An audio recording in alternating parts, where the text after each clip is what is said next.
Now, I'm going to get you to humour me for just 1 minute. I am, after all, an academic. And we're going to get a little, not a lot, just for a moment, a little academic, because I want to explain to you just one really important principle about research methods. Some of you are thinking, oh my goodness, can we just skip this? But don't. It's actually really important and will make your life easier when it comes to evaluating your research. So there are two basic camps, two basic categories of research method. One is the qualitative.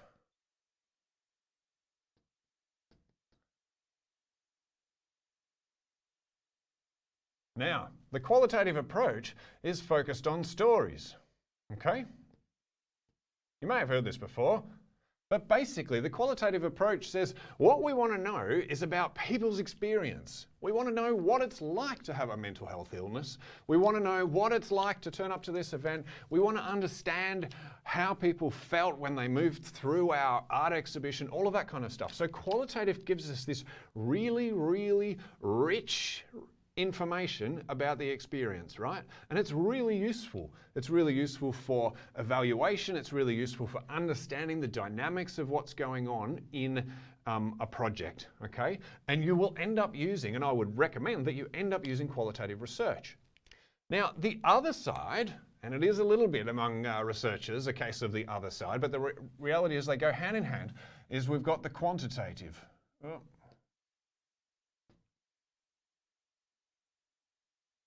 Now you guessed it, the quantitative is all about the numbers.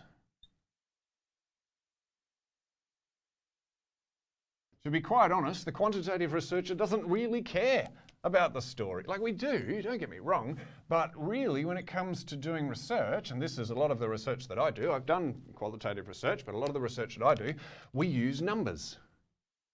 Now, where the stories give us a real richness, what the numbers do is they give us a way of comparing, right? So both of these methods are trying to understand the world. We use these research methods all the time, and you're going to need to use them to evaluate your project. Now, they both are trying to understand what's going on, but they just have different approaches and they have different strengths. Now, what quantitative research is good for is comparing, so if I'm saying I'm running a youth event and I'm getting 100 teenagers and I'm spending $200, and then another town of the equivalent size, they're spending $200 on their marketing and they're only getting 20 teenagers, well then we can go, I'm doing really well here. But we can also compare it to the first time I ran the event, I had this number of people, or they stayed for this long, and then these are the outcomes, right? And then we can compare it before and after. So when you're thinking about your evaluation strategy, and we're going to get to a couple of examples in a minute, think about whether you're trying to find out the story. Are you trying to find out the story, or are you trying to find out kind of the more numbers, the more outcomes-based stuff? Okay, and then that kind of helps you as to which direction you go into. Now, if we're thinking about qualitative, there's a number of approaches to qualitative, but really it's about how do we get people to talk or write or discuss their ideas. There are all sorts of different approaches, and you can probably come up with some new ones, but just some quick ideas are things like, what have we got? Let's go. So we've got the simple ones of interview, focus groups. So an interview is where you arrange to sit one-on-one with a person and ask them about their experience. What was it like to have to be involved in the art competition?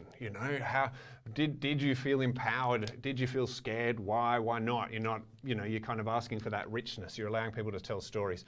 Now, one-on-one is brilliant in that it's really simple to arrange. You just arrange to have a cup of coffee with someone and set up your questions beforehand. But it takes a long time because you need to do more than one interview. You need to do a whole series of interviews so that you know that, yep, we've got lots of people coming to us talking about this same story, therefore it must be true, okay? You can't just do an interview and find out that one person said that you were the most amazing person in the world, therefore you must be. You need 20 people to say the same thing. Then, of course, it's true.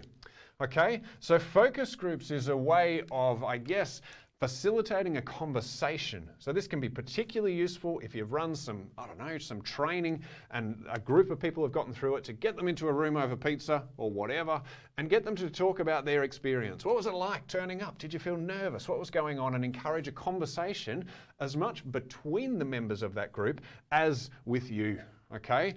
So those two approaches are really good, and if you've done a prototype, then it would pay, if you can, to grab some of the people who are involved in the prototype and get them to discuss the outcomes.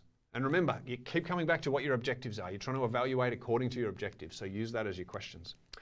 Another approach is obviously surveys. Now later on, I've talked about approaches to surveys, but basically you can use surveys on both sides, and we'll talk about how to do this in quantitative in a minute. But surveys on the qualitative side, you would basically pose a question, an open-ended question, which is a question that can't be answered with a yes or a no. Tell me about your experience or how you decided, what was going on in your head when you decided to come to this event. Okay? What was your experience while you were there? Really open-ended questions. Now, you're not going to get the same richness in a survey open-ended question as you would in an interview or a focus group, because you're not there to kind of coax the information out of them, but it can be a really good way to get some qualitative information from lots of people because it's very easy. Okay? So surveys can be really good for that. There are other things like photos. So it's all just a way of eliciting people's stories. So, one option can be, and I've seen this done before, where they say, okay, here, take your camera around and take a photo of the most exciting thing and explain why it's the most exciting thing. So you can use all sorts of different methods, but it's basically a way of squeezing stories out of people, okay? Qualitative, really, really important, particularly, I would argue, in the development stage, where you're trying to work out, how can we improve this? How can we make it work more? Now, quantitative usually comes down to surveys or observation. So obviously quantitative method would be to kind of count how many people came through the door, how many sausages you sold, all of that kind of thing. But the other approach to quantitative, and it's called a Likert scale. I only put that there so that you can kind of Google it later. Don't worry about remembering it. But basically, ask a question, remembering that we're looking for a very specific answer because we're numbers based. And it might be, let's just go, how much do you love me? Right? And then we're going to rate that all the way from 1 equals not at all, devastating, all the way through to 7. Okay, we usually run Likert scales through to 7, which is madly in love, right? And then you have kind of points in between. I don't know whether I've made 7 points. Yep, made 7 points there. And then this is kind of neither. Now you can ask a series of questions, and we do this in research all the time, a series of questions about your event or your project. How much fun did you have? None at all, through to best fun of my life. But make sure that you kind of use something that's nice and consistent. And if you Google Likert scale examples, you'll find a gazillion of them. We use this stuff in research all the time. So Likert scales, what they'll do, particularly if you can apply the same set of questions to a series of events or a repeat event, is you'll be able to compare. So you might have 10 questions, and then the total score, they might all be positive things, how good was it in this way, how good was it in this way, how good was it in this way, and then the total score gives you an indication, and you can compare that to other events. So Likert scales are really useful for capturing that information really quickly. They don't give you the depth of this, but they do give you the richness. Now, what I would say is that when you're creating your questions, you need to make sure that they all relate to your goal, okay? And creating these can be a little bit tricky, as in researchers find it a little bit tricky, so keep it really simple. Another really simple approach that I've seen used, particularly with kids, is to use smiley faces. So kind of all the way through. I don't know what the in-between ones are. And think about what you're wanting to know. Were you asking about fun? How much fun was it? Were you asking about usefulness?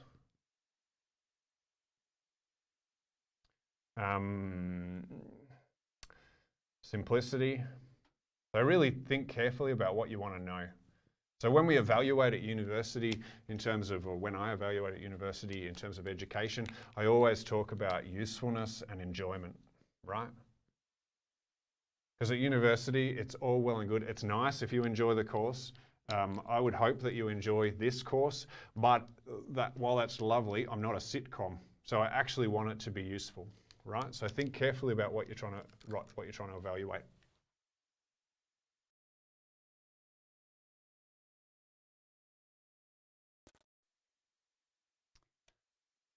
Now, the final thing that I would say is be a little conservative when you're evaluating an event.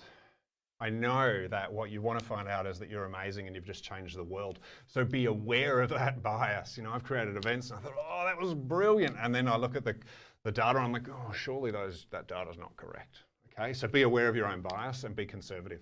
There's a couple of ways to be conservative. One is to make sure that you frame your questions really, really clearly. So rather than saying, tell me about the fun that you had at my fun event, say, tell me about your experience, okay? The other thing you can do is actually get someone else to do that. So particularly if you're in a small town and everybody knows exactly who you are, it really pays to get an outsider to say, okay, tell me about that experience. What was it like? So that the person feels comfortable saying, you know what, I actually felt really uncomfortable. Okay, so you need to make sure that you're kind of honest in your approach. The other thing is that just because you get a 99 out of 100 on your amazingness score doesn't mean you're amazing, because the reality is that you don't have anything to compare it to until you've done it the second time. So take it with a grain of salt. Don't get me wrong, it probably was amazing, but you don't know what a 99 means until you compare it to something else, okay? The other thing that you can do is think about your strategy of evaluation. And so you might have a survey evaluating the usefulness of some training, right? And then you might do an interview exploring the usefulness. But then finally, you might do some observation of skill development. So if your project was about running training for young people, you would expect that they would believe that it was useful. So when they filled in a survey, they would believe that it was useful. When you talk to them about the outcomes of the training, that they would talk about the fact that they found it really useful without you kind of prompting them. They would actually say, you know what, it was really useful. I found that this has improved and this has improved. But also that by the end of the training, you could see that there was a difference in the thing that you were interested in. So that skill that you were aiming to be useful about. Okay, so by triangulating and making sure that you're picking up multiple points of data, you're avoiding the possibility that your bias gets in the way and you are only looking for success in the middle of what you were doing. So I can't emphasize enough that evaluation, while yes, it does tell your boss and your funding bodies that you are amazing, okay, that's not the primary purpose. And I would always shy away from evaluation if that's what you're aiming to do. What you want is information about how to improve what you're doing.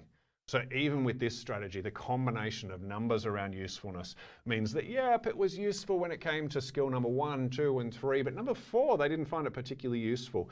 Now, the observation, you might find that, hey, that skill they actually didn't improve on. So see how you're getting the same information from both of those pieces of data. And then you might even get a reason why when it comes to your story, to your qualitative. So this kind of approach around your key objectives is a really, really helpful way to map the direction that you want to go for your project. Because even if your project was a success, you're going to get bored out of your mind if you don't keep improving it. And people will get bored with it as well. So you want to keep improving it and using this data. I hope that's been useful. I know it's a little on the academic side, but evaluation is absolutely central to getting funding. I should have said that at the start, then you would have perked up and been interested. It's central to getting funding if you can verify what you're doing is actually making a difference. It's central to making decisions about the future. So take advantage of these kinds of approaches and really build up your toolbox of evaluations, whether it's building surveys or running focus groups or doing observation. Really think about how you can evaluate richly and well. Enjoy, go and give it a go.